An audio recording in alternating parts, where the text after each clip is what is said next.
Hey guys, and welcome back to the FFP. Today we're going to be talking about our Week 5 waiver wire pickups, including our top 5. We like to do that. So basically, here's what we got. We'll put some timestamps down in the description below just to give you a general time of when we're talking about what. But we're going to go over our top 5 guys. Those are your best options. They are must-pick-up players. And then after that, we'll go by position. If you felt like maybe those guys weren't available in your league, or you just didn't particularly like them, or you already had them on your roster, whatever it may be. So then we'll kind of continue on with those. And you were talking about this as we did our research, and I think you're absolutely right. There's a lot of talent out there. Let's be honest, we're heading into Week 5. Typically, you start to see a drop-off in talent, and your options really begin to be purely one-week plug-and plays or desperation pickups. But there's actually some really talented players out there. I don't know what it is, parity in the league or whatever, depth or coaching, but there's options. And that's kind of nice, to be honest with you. There's nothing worse than you're in the championship game and you're desperate for talent, but it's like Week 15 and you just don't have anyone out there. Major injury, something like that. Yeah, there's a lot of talent out there. We'll talk about it a little bit. And I think obviously how you prioritize these waiver wire picks will be based on your need, your scoring system, things. We'll get into that a little bit deeper. But we're excited to give you guys some options, things you can look at out there. So join us for the rest of this video. And if you have any questions, that's a way we can really dial down and give you specific information. Please leave it on the video. Absolutely. Let's get into our number 1 pickup. So we do our top 5 guys. Our number 1 guy this week is Latavius Murray, running back for the Ravens, who is 54% available. But before I get into that, we're talking about a lot of players today that I think have value out there, but don't overestimate it sometimes. You gotta realize these guys are good, but you gotta temper your expectations, certainly, to some degree.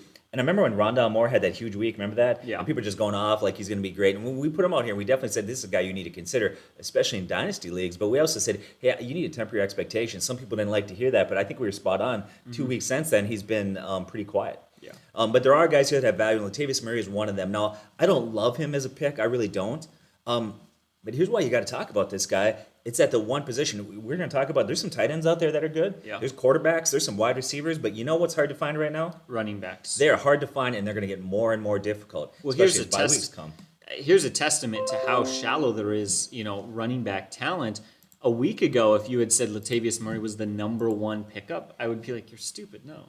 But apparently, there it is. And you did the research on it. Of course, I'll just pass it back to you to break it down. But I was really surprised, and then you kind of talked me into it about putting him at number 1. Yeah, and here's why I put him there once again. Running backs are so hard to come by. They come at a premium.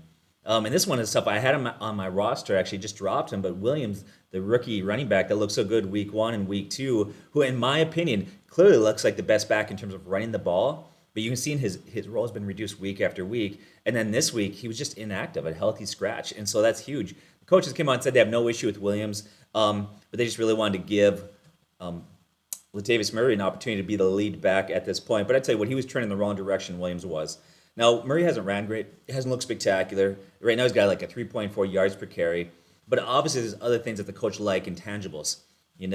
Things like in pass protection. That's so importantly, you want to protect Lamar Jackson. And you don't need a lot of production on your running backs because you got weapons there. Mm-hmm. Obviously, your best running back is who? It's Lamar Jackson in this offense. So you don't need a lot of production, but you need a guy that knows how to pass protect, that can do those little things. He's been in the league for quite a while. He's a veteran, and he's dependable. And they're not afraid to lean on him. The last 4 games, he's averaged 11 carries per game. Today, he had 18. He's had 3 rushing touchdowns in 4 weeks. So he's getting the goal line carries on an offense that's very good. And those goal line carries are going to continue to happen for him. Also, he's quality in passing situations. Like I mentioned, he's good in pass protection. He's got good hands. He's got a receiving touchdown this year. He's a safe pick. I will say I think that his ceiling's a little bit lower because I think there's only so much he's going to do there. This is not going to be a guy that's going to bust out and average, 4.5 yards per carry and be phenomenal. But he's definitely a quality play. And at this point, at running back, that might be all you can get out there. But sometimes you can win a championship if you plug things in here, buy yourself some time. Maybe you got a guy that's banged up. God forbid, maybe you have David Montgomery.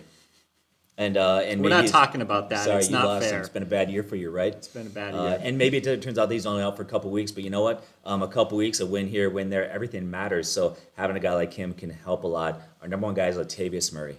Yeah, I think if there's one thing for me to add to that, and it just comes down to the fact that he hasn't been on that offense for a very long time. I mean, he played like 2, maybe 3 days after signing with them. He played with them. Mm-hmm. And so you do have to wonder, maybe I'm wrong in this, but Rob, would you say there's still some room for him to improve because he's going to get used to that offense? Yeah, I think so. I mean, he's going to get better. He's a veteran. Does it take a while to get in playing shape? Was he in good playing shape? I assume that a guy that's been in the league this long is already prepared to come and sign. But you're right. There is an adjustment to the players, to the new, you name it. It's complicated. The NFL is a complicated business. Offenses are complicated. So, yeah, I think he's going to get better. Once again, I don't think he's going to get 4.5 yards per carry, but I do think his production will trend upwards. He can be more efficient. I just don't think he's going to be amazing, but he'll be a quality play for you. Yeah, and you know what? If at the very least he comes in for a couple of weeks for you and makes some plays and helps you win some games, that's got to be more than good enough. Let's move on to our number 2 pickup. The number 2 pickup you got to consider is Dalton Schultz, a tight end. Now, one of the reasons he comes in this position is much like the running backs. Like there's no talent there. If Schultz is available in your league, he almost has to be the best tight end. Like I don't imagine you're going to go in your waiver wire, your free agent market, and find a better option out there. Not only because there's not talent, but he's also been phenomenal. And it's really surprising to see that he's still 67% available. Does that make any sense to you, Rob? No. Now look at the last 2 games. He has been playing like as good as any other tight end in the league. 2 games ago, he had 6 catches for 80 yards and 2 TDs. And last week, he had 6 catches for 58 yards and a touchdown. For tight ends, that's about as good as it gets. You're not going to, I mean, really, how often does a tight end go over 100 yards? Very rarely, much less commonly than wide receivers. Now, one of the things is fantasy owners in a lot of leagues they've just been behind the curve. This is going to be the last week that he will be this highly available because he is going to have yet another good week versus the Giants. Now, the Giants give up the 4th most fantasy points to tight ends, but they've also done it quite embarrassingly. It's not like they've given up the 4th most, and the tight ends they've faced have been Kelsey and like Gronk and like Darren Waller. No, they've given up touchdowns to backup Ricky Seals-Jones, touchdowns to Lee Smith, and then I don't even know how to pronounce this guy's last name, Albert Aquin. You know what? I'm going to give up on that. But the fact of the matter is they've been giving up touchdowns to backup tight ends that aren't owned in leagues, tight ends that just aren't good tight ends. They've been giving up touchdowns to. Schultz has got a good quarterback. He's highly productive. And, of course, he's capitalized over these last couple of games with having some banged-up wide receivers and shown that he seems to be a pretty legitimate option. Yeah, will he become Jason Witten for Dak Prescott? I think you should love this guy. Another reason why we put him so high on the list is because tight ends are hard to find at times. There's a few things I like about this guy. 1, he's still pretty young. 2, he had good production last year. He had 63 catches, 600 yards, and 4 touchdowns. That's nothing to ignore when it comes to the tight end position. He looks really good. If you're in a dynasty league, he's got value. He's got value this year. Don't overlook this guy. He's going to be huge. He could probably end up in I think he's a guy that if everything continues, he could finish 5 or 6 in the scoring as far as tight ends go. So you need to grab this guy now because, like you said, next week he's not going to be there. Yeah, and most importantly, again, tight ends, they're not going to get the same sort of volume that some receivers can. Elite wide receivers can see 10 catches a game for 100 yards. Like, it happens. Tight ends, you're not going to. So really what you're looking for in a tight end is what? Well, first of all, the big thing for them is, targets in the red zone. Yeah, targets in the red zone. It's so. Touchdowns, 100% touchdowns. And if I look at a tight end that I think can finish with 10-plus TDs, like Schultz is one of the few guys. He really is because of how productive that offense is. Yeah, in fact, in today's game, if you watch it, he was like an inch short of a 2-point conversion and just missed another touchdown. He's being used more and more weekly. What I want to give ourselves a little pat on the back is a couple weeks ago and at the beginning of the year, a lot of people were huge on Blake Jarwin being the guy there, the tight end. And we actually came out and said, no, our money's on Schultz. We think he's the guy that's going to win this job and do it handily, and you need to look towards them. And sure enough, we're seeing that happen right now. Yeah, so if you're like me and you have Rob Gronkowski, pick up Schultz because now you've got your other tight end. And wouldn't it have been nice if they told you early in the week that the reason why he missed practice was he has broken ribs and a punctured lung, yet they wait till Sunday morning, huh? Till Sunday morning, yeah. They definitely knew beforehand. And we were talking about that earlier today, just like, should the league investigate? They're kind of being a little shady there, don't you think? Yeah, something doesn't quite seem right there. I highly doubt they just didn't realize that this guy wasn't going to play. You got a punch alone, he's going to sit out. So Gronk can't lift his hand up to write or sign anything, and they're like, no, he's fine. It's a game time decision. No, it wasn't, but anyways. All right, let's get to our number 3 pickup. So number 3 guy is running back Damien Williams, running back of Chicago. 94% available. I like that. He's out there almost everywhere. Of course, plays for Chicago. We talked about earlier in the video, David Montgomery injured his leg. Man, when he first hit the ground, it didn't look good. Now, it sounds like maybe it's not as bad as initially looked, but we're not going to know for certain until tomorrow, until the reports come in. It looks like he might have avoided serious injury. But running backs are hard to come by. And I would say right where Damien's at right now is based on how serious the injury is to David Montgomery will determine where he's at. Right now, I'm okay with him being our number 3 guy. But I tell you what, if it turns out that it's an ACL and he's done for the year, Damien Williams should be your number 1 guy to grab this week. Would you agree with that? No, absolutely. If Montgomery is out, and the reason we didn't put him number 1, the reason he came in at number 3 is because we don't know. And what it sounds like right now is that it may not be a serious injury. But there have been no official tests, nothing from doctors, no MRIs or scans, or like just no information. So we can't even really begin to have that conversation. So he's a guy who, if Montgomery is completely healthy and he plays, boom, he drops, and you probably don't pick him up unless you're a Montgomery owner. But suddenly Montgomery is out for a couple weeks, or maybe it's serious and it's season ending, then yeah, Damien Williams is a guy who's shown ability in the past to really take over in that role. Yeah, here's a guy that obviously, if Montgomery's out for the year, he's an amazing pick. I think at this point it's probably not going to be a season-ending injury, but I would bet my money that he's going to miss at least a couple weeks, which means that he's a nice fill-in for a week or 2 as a waiver wire, so he's still worth it. Now, this is a guy that's not just a backup, a veteran. He's actually at points looked like he can be very successful. He's proven he can take that lead position. 2019, he finished the year very strong. It went to the postseason for Kansas City. He was their lead back and was phenomenal. He had 6 touchdowns, 3 games. Then he held out in 2020 due to COVID concerns, so he kind of held out. Now he's back. And today he looked very good filling in for Montgomery. He had 8 carries, 55 yards, 2 catches for 15 yards. He also had a touchdown. So this is a guy that could fill in there and not just be that guy that's going to push the pile like a Peyton Barber, but a guy that can get out, catch the ball, do some things, and definitely help you quite a bit. I think you need to grab him. Once again, who knows? I remember a couple years ago, I think it was Cooper Kupp had an injury, came back a little bit early. People don't know if he was 100%. He re-injured it towards the ACL. You just don't know with a running back like this, the severity of it, or, is he one more play away from totally doing something disastrous, injuring or re-injuring, whatever that was that he has.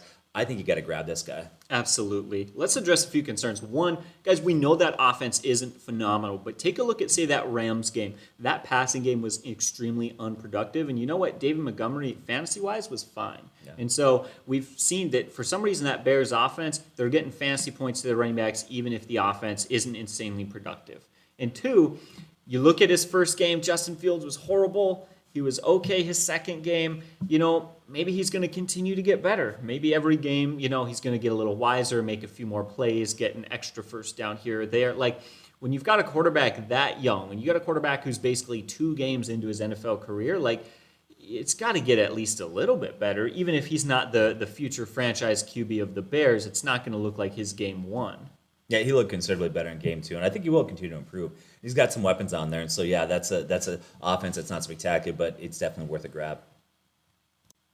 So our number 4 guy on the list, 4th guy they think you need to consider is a wide receiver for the Jaguars, who's 42% available, and that guy is LAVISKA Shenaults. There we go. And I think you probably know why we're going to say that. DJ Chark went down, he fractured his ankle. Now this is a big second-round pick. This guy's big and he's physical. Last year's second-round pick out of Colorado. And going into this year, there's a lot of experts in fantasy that really thought he was the guy on that team that you had to grab. He looks like he was the better of all the wide receivers there. But now with Chark going down, that just solidifies his role and his value in fantasy. He had a pretty solid rookie year. In 14 games, he had 58 catches, 600 yards, and 5 touchdowns. Pretty decent numbers there, not bad at all. Especially when you consider the quarterback issue they had. Last year, they had guy just the Gardner Minshew. Thank you. The stash is all I can think about. So more personality than play. Exactly. But if I can add anything to that, I'm just excited to see, and I'm sorry, should I let you continue talking? I was thinking a few things about it. Well, how about I finish it up and you can close this guy out here? Sounds good. So once again, here we are, even before the injury, he's had a pretty solid target share. 3 of the first 4 weeks, he had 7 targets, and 10 targets. And that target share should stay stable. If nothing else, go up. And the other thing I like about, you talked about rookie quarterbacks, there is an area there. That's a tough position to come in the NFL and play. And Trevor Lawrence, he's getting better. You can see improvement there. He's going to continue to get better. And then the final thing that makes me like this guy, other than the fact that Chark is out of the way, he's going to get more targets, is that this team will be constantly playing from behind. He's going to be a good volume play, I believe, the rest of the year. Yeah. Go ahead. No, absolutely. I was just going to say that. You talk about the volume's going to go up. We know that. But what's he going to do with the volume? Well, again, we got to look at the quarterback, and that's what really matters here. And it's a perfect situation. He's had some really rough moments. And if he continues to have rough moments and throw interceptions, that means more volume for the offense. It's not necessarily a bad thing for fantasy, and it's certainly not a bad thing if he starts to play better. We like to call that the Winston effect. That's the Winston effect. We used to call it the Bortles effect, but that was quite a while ago. Yes, and that was Winston, yeah. Through the picks, you have to throw them out. It was a win-win for everybody. Yeah. All right, so the fifth guy that you need to consider is another tight end, which again, maybe that just comes down to the position, but Mike Gesicki, he is 33% available, which isn't super highly available, but again, it's kind of like just if you had 3 people in a room, one of them would have Gesicki available in his league, I guess, a way to think of it. But he's really stepped up the last 2 games, and you said it. As soon as Tua went down, you said it. Brissett is going to lean on his tight end more than Tua was going to. I don't know if that's just most backup tight ends or quarterbacks tend to do that, but especially because I think Brissett played there in Indianapolis, he loved to throw to his tight ends as well, and so we've seen that. Not last game, but the game before, he had 10 catches off 12 targets for 86 yards, and last game he had 5 catches for 57 yards and a touchdown. So really, he did see a big increase in volume there, and I think he will continue to. Those games were not a fluke. Hey, we've talked about this in weeks past and videos past. He's inconsistent. He's all over the place. He's great, and then he's bad. That makes people nervous. So when you see those last 2 games, people probably think that's not going to continue to happen, but it probably will. Again, at least from the perspective of the volume. Would you agree with that? So who could you get ahead of him that you know you can trust each week that you know is going to be a stud? Okay, Kelsey. Andrews, I mean, he's been okay. He's decent. His quality is not great. But he's got the same issue. Yeah, George Kittle's had some injury issues. He hasn't been the old George Kittle. Yeah. Kyle Pitts is amazing. Hasn't put up the numbers yet. Like, there's nobody out there except for, Kelsey and, of course, the tight end for Oakland, Waller. Other than that, you're not going to get that guy that's going to be amazing. It's at a position where you're going to that's kind of what you're going to have to live with right there. And I think he's a decent play. He'll have his bad weeks and good weeks.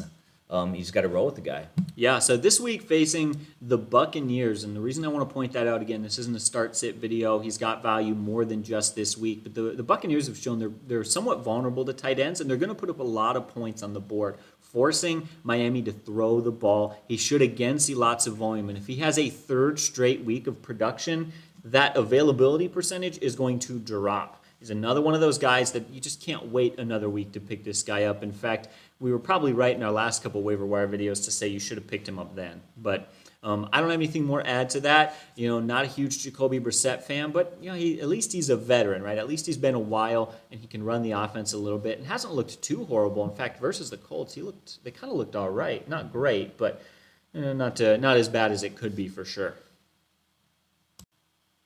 All right, so let's get into the quarterbacks now, and there's a lot of options. Of all the positions in fantasy football, this has the most talent from week to week, and it's also the position that you can probably depend most upon matchup for your starts. And would I be right to say that, when there's the balance between talent and matchup, that you can lean pretty heavy on matchup when it comes to quarterbacks? Yeah, I think it's an easy position to stream. If you try to stream running backs, that's a lot more difficult. Wide receiver distribution, you don't know. But quarterback is the one position where I'm the most comfortable.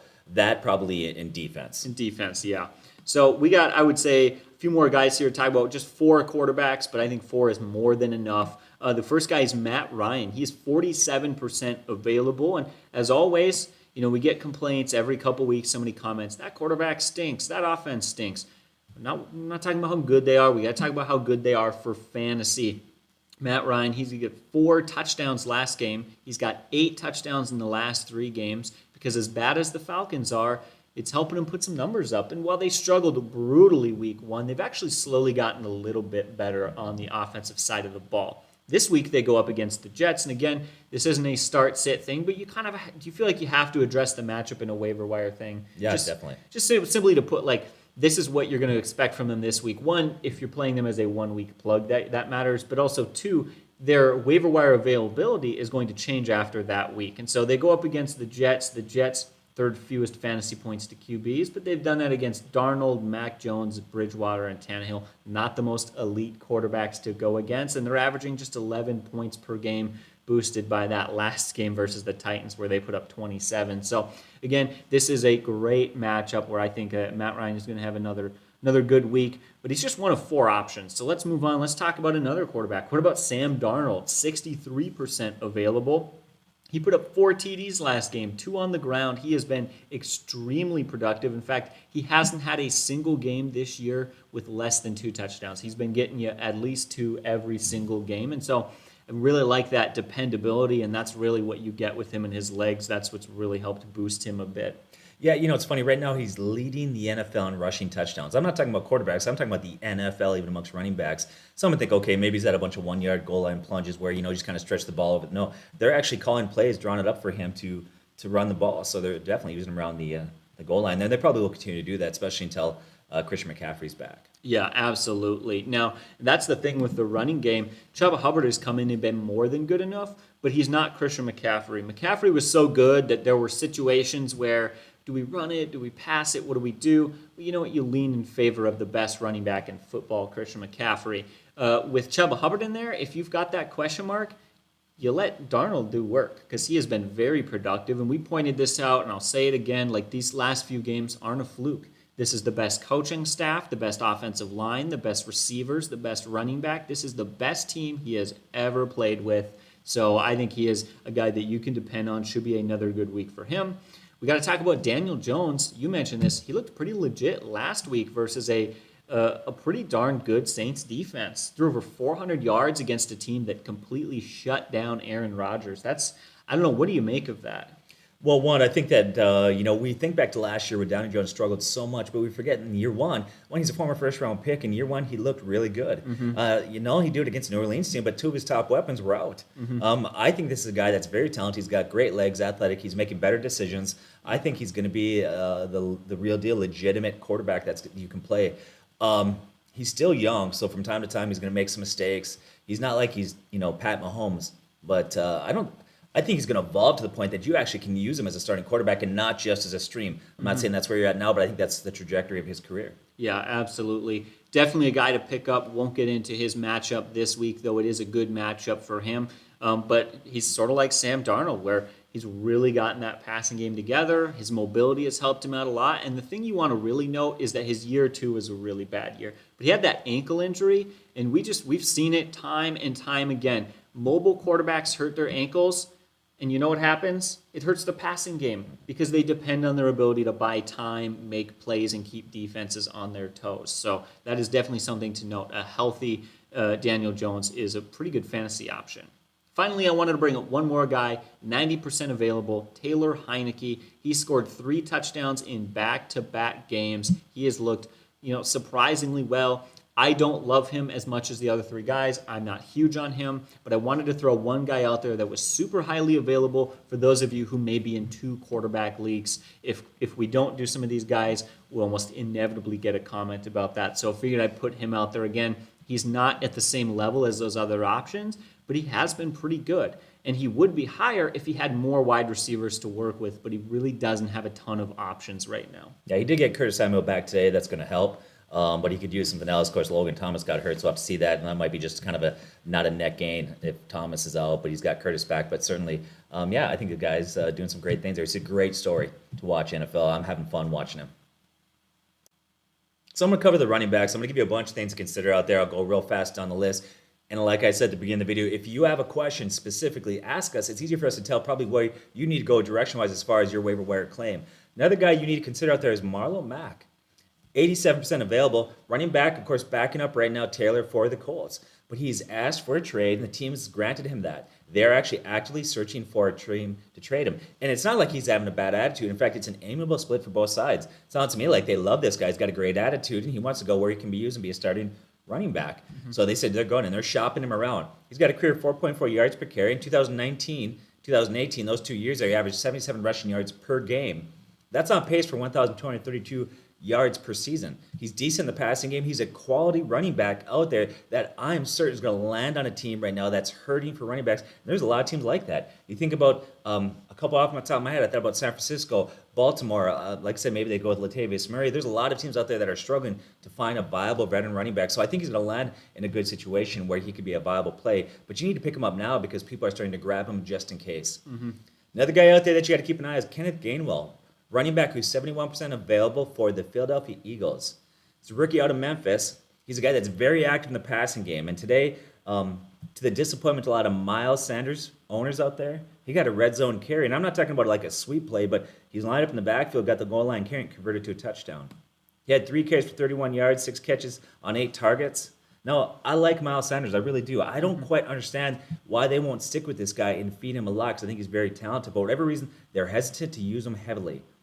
And Gainwell, due to his size and the fact that I still believe that Sanders is a solid player, I don't think he's suddenly going to become like the lead back that you can, lean on every week that's going to get the majority of carries. Yeah. And because he's smaller, it does limit his ceiling. Now, some of the production he had today, too, if you look at it, probably is the fact that they're playing from behind. They use him a lot in passing situations. But don't let that fool you. The Eagles like this guy, and they're finding a lot of ways to use him, to involve him in that offense. He's got a very solid role in the passing game, and so that's going to make him a better player in PPR leagues, but you've seen his role grow. So he's a guy that's electric. You got to have him out there. You got to watch this guy. Okay, now here's where I eat some crow. How do I say it? I guess I'll just throw it out there to you guys. Let's talk about Cordell Patterson.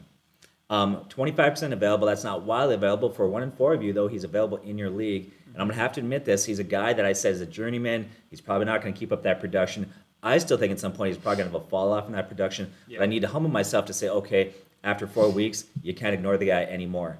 This team has found a way to use him, not just in gadget plays or kickoffs. They found a way to integrate him in the offense. Here's the thing I love about him is he qualifies as a running back or wide receiver in almost every league out there. In 4 games, he's had good usage. His carries have been consistent, 7, 7, 7, and 6. And I think those carries will stay about that level. I don't think he's going to get 20 carries per game, but I think they're going to keep him in that sort of range, maybe 8 to 10. I think the reason why he's going to do that, he's not necessarily been great running the ball, but he's been quality. He's been solid enough. And line him up in the backfield or in sweep plays keeps defenses honest. And I think they're going to start to use him in 2-back sets where he'll be out there with Mike Davis, and then he'll flow into passing routes. So I think they're going to continue to keep him involved. His targets and catches are consistent. He had 7 targets, 7 and 6. Today he had 3 touchdowns. And one of them was a really nice touchdown catch. I'm talking about, he didn't just blow coverage. He went up over this guy. He out-leaped him. He tacked the ball. It was beautiful. And here's the thing, and this is the bottom line, is the quarterback has to trust you. And right now, Matt Ryan, he trusts him. He's had 5 touchdowns in 4 games. So Cordell Patterson is the guy that you got to pick up. I have to admit, a couple weeks ago, I was wrong. As of now, it looks like he's not going to cool down. Any thoughts on him? Yeah, you're absolutely right. Got to pick him up if you haven't. That's the tough thing about it, though. How many players do we see who have been journeymen in the NFL have 1 or 2 weeks that look pretty good, and it almost never pans out?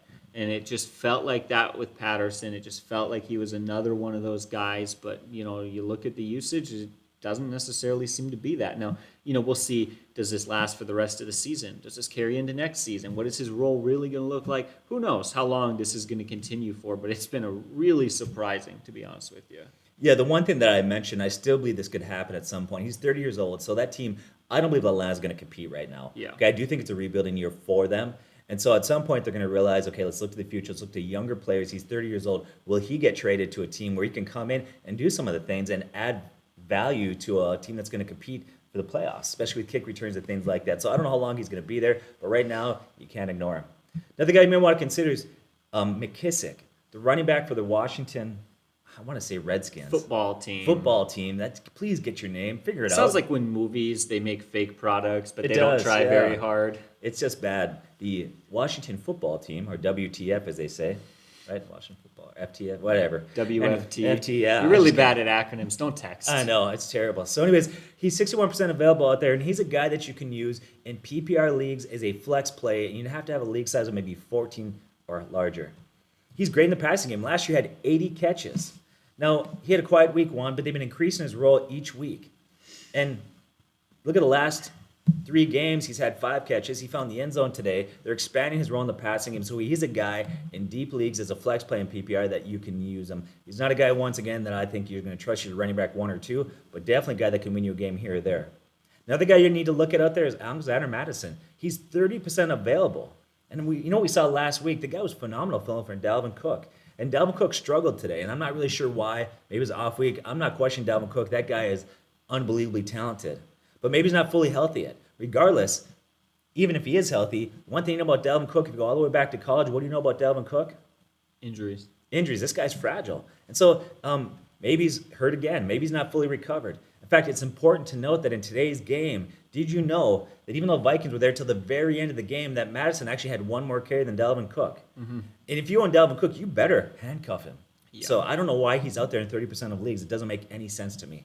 That's why you got to hate leagues with a shallow bench. It's just not fun when you can't handcuff your players because injuries happen, and you really have to do it now. It feels like getting on a plane that doesn't, like, This is going to sound weird. It feels like getting on a plane and putting a parachute on your back, and it's big and it's uncomfortable and you can't sit, but you know inevitably you had a dream last night that the plane crashes. You don't know when and you don't know how, but it's going to crash, and you need Alexander Madison on your back when it does. Yeah.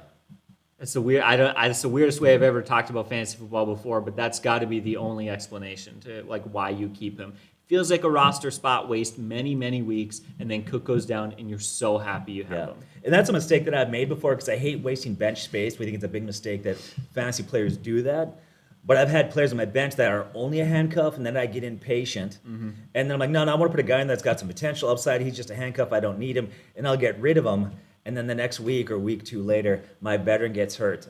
Be patient with these handcuffs. There's a reason why you need to have them on your bench. So another one out there is Peyton Barber. I don't like this guy. He's 64% available, playing for the Vegas Raiders. That's another one. I just want to go old school and say Oakland, but Vegas Raiders. To me, he's a pile pusher. Now, he had a huge week last week, but don't let that fool you. He's got a career 3.5 yards per carry. But he does have standard value when Jacob is out, if he's in the right matchup. So you got to watch Josh Jacobs, see if he's playing or not playing. If he's out and you have the right matchup and you're in a standard league, then Peyton Barber could be the guy for you. Another guy to keep an eye on out there is Malcolm Brown. His role in Miami is beginning to expand. I'm not very excited about him, but you can't ignore him. Once again, all these guys you have to click on. You know, most sites have a watch list you can click on. He's a guy you put in your watch list and just keep an eye on him. Another one out there is Darrell Williams of Kansas City. 91% available. They've been increasing his weekly touches there. It is important to note, though, that thank God, because I just traded for this guy, that Edwards-Helaire, he's starting to run really well. But I like him as a guy that you need to keep an eye on there. Now, another thing to consider as we're beginning to look, and hopefully you're not 0-4 come out this weekend or 1-3, but maybe you look and you realize I'm in a dynasty league, my team's not going well, maybe I need to think for next year. A lot of times people forget there's guys on the IR that you can stash on your bench right now. A couple guys is Cam Akers, 95% available. Then you've got Dobbins, 88% available, or Travis Etienne, 92% available. Another guy out there that's not readily available, but he is out there in about 25% of leagues, is James Conner. He's had 4 touchdowns in 2 weeks. Now, he does have a lower ceiling due to Edwards in that offense, but he's in the best team and the best offense in the NFL. He's going to get goal line carries, so you could start him in standard leagues. If you're in a PPR league, I'd probably look elsewhere. A few more guys I'll just throw out there at you. They got Eli Mitchell, who is 27% available, or Trey Sermon, 18%. Trey Sermon, who hasn't looked great, looked pretty good today. But keep an eye on the San Francisco situation, see kind of how that plays out there. Especially with the uncertainty at quarterback, right? It doesn't have a direct, impact, but curious to see, what's this going to look like if Garoppolo's out, Trey Lance comes in, and he's the starter for a few weeks or maybe the rest of the season. Does that offense get better or worse? Yeah, I don't know if it's going to get better or get worse. I think long-term they're going to be better. I'm not a big Garoppolo fan. We've talked about that for years. But initially, what I do think is they're going to want to protect the young quarterback, and one of the ways that you do that is you run the ball, so you'd see an uptick in carries. Zach Moss is out there in 20% of leagues. He was a healthy scratch week 1, but since then he's had back-to-back weeks of double-digit carries, over 60 yards. He's had 4 touchdowns in 3 weeks. He's another guy that's worth a look. And then the final one is Tony Pollard, 24% available. He's going to consistently the rest of this year get, and we talked about this before the video, I love what Dallas is doing right now. Ezekiel Elliott is still very good, and we said that. He's still a great running back. But they noticed that Pollard's awesome also. And so they're not decreasing his role. What they're doing is they're decreasing their passing attempts and increasing their carries. And right now he's seeing about 10, maybe 15 touches per game, and that's going to continue. And here's the other thing. You just never know when you're one play away from Ezekiel Elliott going down. If that happens, Tony Pollard becomes, where would you say he lands then? For me, he's an RB1. He's top 12 fantasy bet. Absolutely he is. That's a no-brainer. All of a sudden you are sitting pretty, and you're looking to win your league. So those are a few guys you may want to consider. But ask us if you have specific questions, because what your need is will determine. Are you in a dynasty league? Are you in a PPR league? Is your team out of it? Are you looking for a 1-week fill-in? All these sort of questions will determine who you may want to grab on your waiver wire. So ask us, and we can help you. Yeah, absolutely. Let's move on to our wide receivers now. So now I'm going to tell to you about a few wide receivers out there, guys, you may want to consider. First guy I want to talk to you about is a guy that I really love, and it breaks my heart because I had him on my bench. I had to drop him this week due to injuries and pick up a guy. Was Darnell Mooney, wide receiver for the Bears, at 62% available out there. I love this guy. Now the problem, the reason why, because I actually thought about him, I like him a little bit more than Shenaults. But the reason why we switch it up is really the quarterback issues to me make it really risky. He's going to have ups and downs. But the guy's had some solid lines this year. He had one today, a huge 5 catches, 125 yards. He had one game with 5 catches, 26 yards, and 6 catches for 66 yards. So he's getting a lot of usage. They traded away Miller to the Texans because they like this guy so much. The Bears they think very highly of him. I love him, especially in dynasty leagues. I think he's legit. Now, I think this year his value's going to be a little limited. You have a couple decent games, but I love this guy a lot. Any thoughts on Mooney? No, yeah, straightforward. He offers a ton of PPR value, and really what holds him back is the quarterback situation. You said it. That being said, and maybe I'm reading into it too much, I feel like there is a bigger upside from Justin Fields than Trevor Lawrence. And if you're looking for a pure upside quarterback, for me, again, I go Fields a little bit, and I know that you guys might hate that pick, but that does, in my mind, feel like I might like Darnell Mooney a little more. Though, again, that is based off of long-term upside, doesn't account for risk. When we talk about all of that, and you need immediate fantasy value, you got to think Shenault's probably the number one receiver to pick up. Yeah, I agree with you. Now, the next thing I want to talk about, you like to make fun of me for being old. He's always talking about how old I am. But I tell you, never underestimate the old guys. So I want to talk about an old guy that I think you need to consider. That's A.J. Green. Feels like he's been in the league forever. He kind of has been. But this guy's very talented. Now, he's not the wide receiver he was years ago. But he is 77% available. Yes, I think he has lost a step. But here's the thing. He's lost a step, but because he's so big and physical, he's got good hands, and he knows how to use his body, he's still a quality receiver.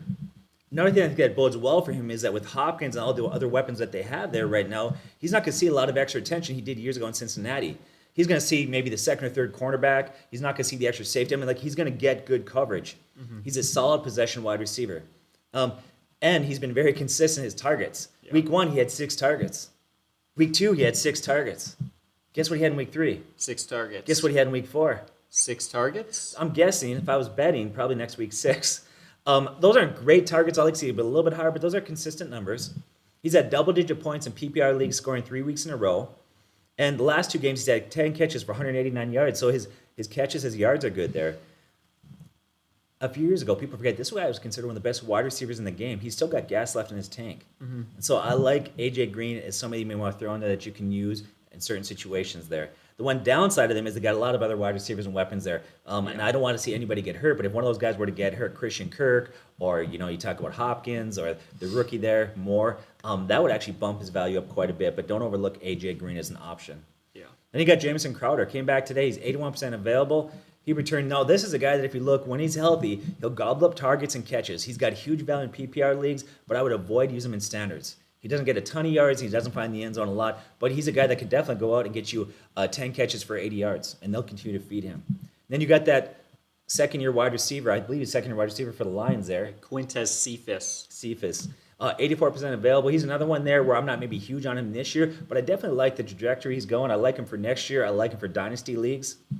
And then a guy that had a good game, first-round pick for the Giants, Kadarius Toney. I always want to say Tony Tooney. I know. It feels better. That sounds right to me. It sounds right, but... Someone should tell him he got his last name wrong. Yes, tell him. Make it easier for us idiots. So, he's 97% available. Former first-round pick this year. Went out, had a nice game. 6 catches, 78 yards. I would like him a lot more this year, but I think right now he's more of a dynasty stash, and here's why. That team is loaded with wide receivers. Okay, so you got Shepard, who's been a quality wide receiver. He was out. You got Slayton, who's been good. You got Kenny Golladay, who had a good game today. Finally, started to earn some of that money he's getting paid. Yeah. You got him on there. And they got another first-round pick on there that people forget. This guy's a former first-round pick. I think he was 7th overall. You know who he was? John Ross. John Ross, who, by the way, had a touchdown today. So that's 5 good wide receivers. And maybe their best receiver, Saquon Barkley. That's true. I had a big touchdown today. So I actually like this guy, but I do think that he's probably more of a dynasty stash than he is a redraft use right now. But if there's more injuries next week, you could use them. Just monitor the injury situation and where they're at. Jerry Jeudy. I know you have him in a dynasty league. I know it hurts you. I know you love that guy. Yeah. But he's 25% available. He's on the IR, but it's an ankle injury. He's about to come back. Mm-hmm. Grab him right now before somebody else does. Emmanuel Sanders is doing pretty good out there. He's having good production. 42% available. He's being used pretty routinely. And the other thing that we're happening in that offense there, and we talked about it, we like Stephon Diggs, and we're from Minnesota, but we said he's not going to have quite the year he had last year. We're seeing it right now. Some of that production is going to guys like Sanders. Then you got Jacoby Meyer. I don't like that one either, but if you're in a PPR league, he's being targeted a lot, and I think they'll be playing from behind, except tonight I see that they're not winning. They're losing, or actually they're beating Tampa Bay. 7-3. That's fun to watch, especially with the guy who caught the touchdown. We'll talk about him later, Hunter Henry. Yes. Henry Ruggs is out there, former first-round pick also, 44% available. Derek Carr's playing really good. He's a guy to keep an eye on. And Randall Cobb. I think this is going to be a sneaky pick. Now listen to me on this one. 94% available. I think he's reprising his role he had many years ago. Go back to 2012 to 2015. He was a great number 2 wide receiver there, and I think he's selling in. You know, they've been dying to have a number 2 guy in that offense for quite a while. We all know how good Devontae Adams is, and I think that Cobb's going to see and has been seeing increase in usage. Today he had 2 touchdowns, very productive. He's a guy that you need to keep an eye on. Curtis Samuel came back today. He's 59% available. What I would say with him is I'm not going to grab him. I need one more week to see his usage. Yeah. So I would sit and watch. Devontae Parker, 62% available. He's another guy that is former first-round pick, is talented, who's having decent production. The concern I have is the best wide receiver on that offense, hands down, is who? The rookie, Jalen Waddle. Yeah. Okay. Now you also got Will Ford that just came back, and so to me that just makes me a little apprehensive as far as usage goes. And Gesicki's role has increased as well. Yeah. So he's a guy that's out there, but I'd rather find a guy that I can trust a little bit more. And then the final guy I want to mention, and this is a guy that I would not consider in PPR. I'm sorry, I would not consider in standard leagues, but in PPR leagues, Hunter Renfrow. He's 75% available. He gets targeted a lot. Mm-hmm. He reminds me a lot. I think you talked before, you couldn't compare him to Wes Welker, was it? Absolutely, Wes Welker. In fact, I remember he came out the year before they got Ruggs. I think that was his rookie year. He had a surprisingly good year.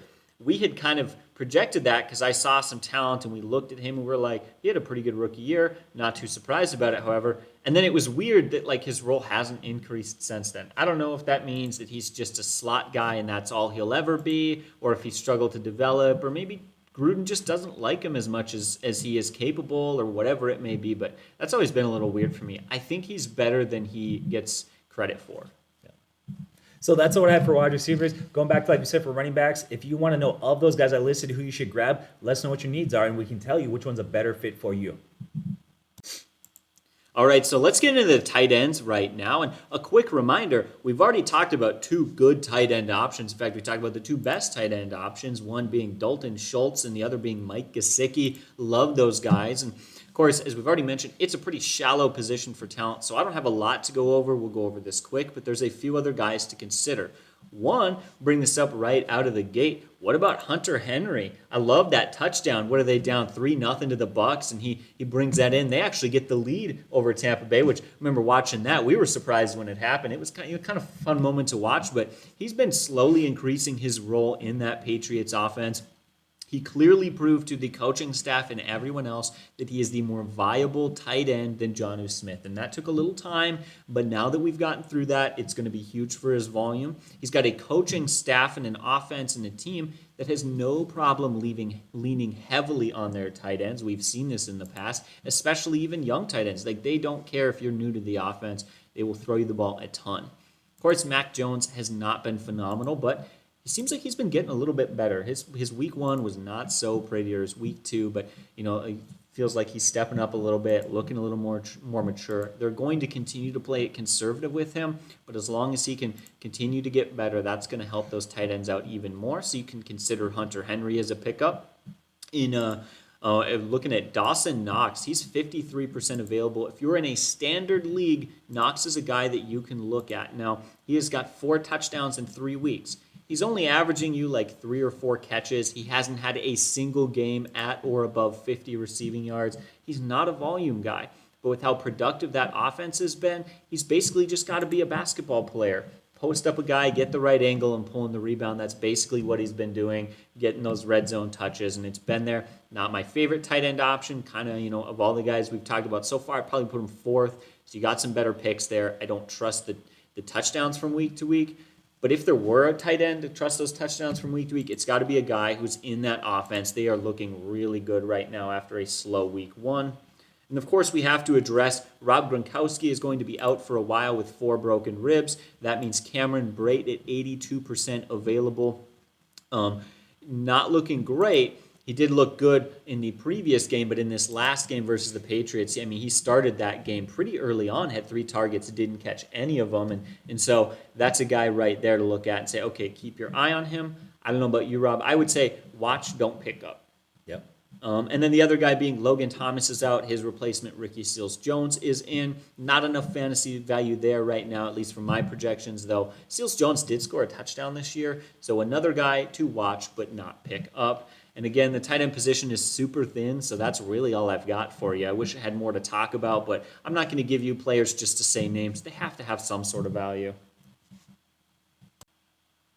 All right, so breaking down the kickers, not so fun, not so exciting. I don't know what it is. We never get comments about kickers. I know you guys need kickers. I just think nobody enjoys it, so we just don't bother. But we'll go through it anyways because some of you guys want that. Here's 3 options for you. 1, I don't know how Brandon McManus is still 49% available. I don't get it. He might actually be more available after this. He did have a bad week last week where he only scored 1 point. But he hasn't missed a field goal or an attempt all year. And through the first 3 games, he was number 2 in fantasy scoring among kickers. He is a good kicker. It was one off week. I want to put that out there. Like, it happens. I don't care if you're Tom Brady. You cannot be amazing every week. Like, you're going to have an off week. Brandon McManus, good kicker in an offense that's not afraid to put it through the uprights. Definitely pick him up. And his availability percentage, again, basically 50% right now, could go up. There might be an occasional owner here or there to panic on him and drop him. Rodrigo Blankenship, he is 52% available. He's averaging 11 fantasy points over the last 3 games. And let's be honest, anything at or above 10 for a kicker is pretty darn good. And we know how good he is. We saw him last year. The only thing that holds him back from being one of the best fantasy kickers this year is the offense a little bit. But maybe they're going to work some things out and get some improvement there. And then Chase McLaughlin, he is 88% available. He's been great this year too. He has yet to miss a kick all year. In the last 2 games, he has made 2 40-plus yarders and 3 50-plus yarders. He has been lights out, fun to watch, unless he plays your Vikings. But we won't talk about that. So again, real straightforward, real simple. As fast as I went there, those are 3 options for you to consider. I think with how highly available they are, you should be able to find one of them in your waiver wire system. Let's go to our defenses now. All right, so taking a look at the defenses real quick, I'll say this right now. There's not a lot of defenses out there that I like this week. This week is very shallow for pickup talent, and I get it. And there's a period of time in every fantasy season where it seems like there's no defensive talent, and here's why. Teams may get hot at the beginning of the season, they get picked up, and then, or maybe they start the season cold and they're struggling, and so you don't want to pick them up, and you're a little too nervous to go purely based off of matchup. Later on in the season, you can kind of see trends, right? Later on in the year, you start to see a defense begin to pick things up. They play a little bit better. They make some improvements, things like that. We're not far enough into the year yet to see a defense trending upward in that sort of sense. But there are 2 defenses to consider. The Indianapolis Colts are 51% available. They go against the Ravens. The Ravens give up the 9th most fantasy points to opposing defenses, and they did that against the Raiders and the Chiefs and the Lions in their first 3 games.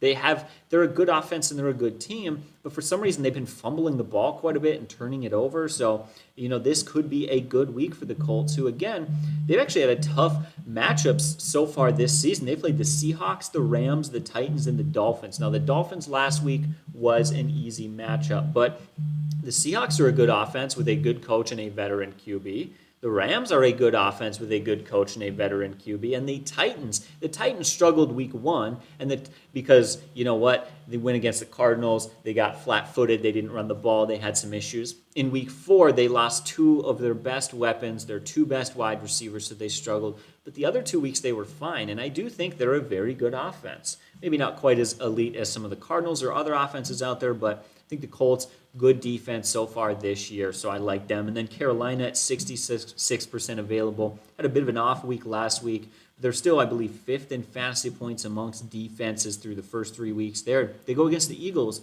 The Eagles have given up the 10th most fantasy points to opposing defenses. The defenses they faced haven't really been tough. They went against the Jets, the Saints, the Texans, and the Cowboys. Saints defense is good, but Daniel Jones proved that they are far from invincible. And then again, the Jets, the Texans, and the Cowboys, not good defenses. So Eagles are a good matchup. Carolina is highly available and definitely a defense that you can plug and play this week. And that's just it with defenses. We talk a lot about that. You really just plug and play at this point. If you didn't get one of the top few, you probably aren't going to find one that you can trust for the rest of the season. So take it 1 week at a time, and hopefully next week we'll have a few more options available for you. All right, guys, that's the video for you. Real straightforward. Those are your options. Leave a comment down below. Tell us what type of league you're in, the scoring, what you need, everything that's going on. Give us a breakdown, and we will help you find the guys that you need to be picking up. Of course, hopefully I'll remember this time to put some timestamps in the description. But you know what? As always, you guys have a great day, and God bless.